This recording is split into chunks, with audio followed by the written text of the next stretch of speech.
Халел Досмухамедов Алаш қозғалысының қайраткері, дәрігер, педагог, ғалым.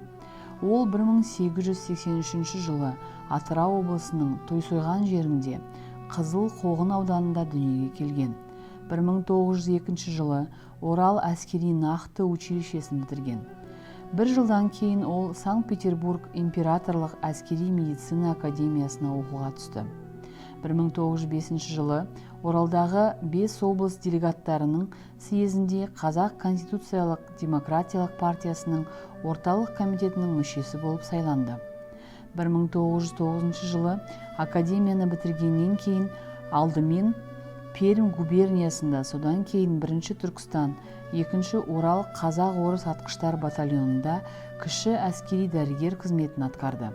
1913 жылы әскери қызметтен босатылып, Орал облысының Темір уезінде дәрігер болып жұмыс істеді. 1913-18 жылдары Қазақ газетінде тамыр дәрі хақында, сары кезек сүзек, жұқпалы ауру хақында мақалалары жарық көрді. Оның қырғыз халқы арасында обамен қалай күресуге болады атты 1916 жылғы кітабында обамен күресу әдістері сипатталған. Бірінші жалпы қазақ съезінде Досмухамедов бүкіл ресейлік құрылтай жиналысына депутат болып ұсынылды. Алашорда үкіметінің мүшесі болып сайланды. 1918 жылы наурызда Ленинмен және Сталинмен келіссөздерге қатысып, оның барысында қазақ автономиясының мәселелері қозғалды. 1920 жылдан бастап Ташкентте алдымен Түркістан Республикасы халық ағарту комиссариаты жанындағы білім комиссиясының мүшесі, содан кейін төрағасы болып жұмыс істей бастады. 1922-24 жылдары Түркістан халық денсаулық сақтау комиссариатының алқа мүшесі болды және емдеу санитарлық бөлімін басқарды. 1925-26 жылдары шығыс бөлімшесін басқарды.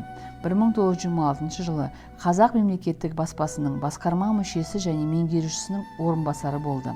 Досмухамедов отандық ғылымның дамуына елеулі үлес қосты, ғылыми еңбектер мен оқулықтар жасады. 1929 жылы Абай атындағы Қазақ ұлттық педагогикалық университетінің профессоры, кейін Қазақ педагогикалық институтының проректоры болып бекітілді. 1930 жылы 15 қыркүйекте тұтқындалып, Воронежге 5 жылға жер аударылды. 1938 жылы 26 шілдеде жалған саяси айыппен 2-ші рет қамауға алынды. 1939 жылы 24 сәуірде ату жазасына кесілді. Алматы қаласындағы түрме ауруханасында қайтыс болды. 1958 жылы 11 ақпанда Халел Досмухамедов ақталды.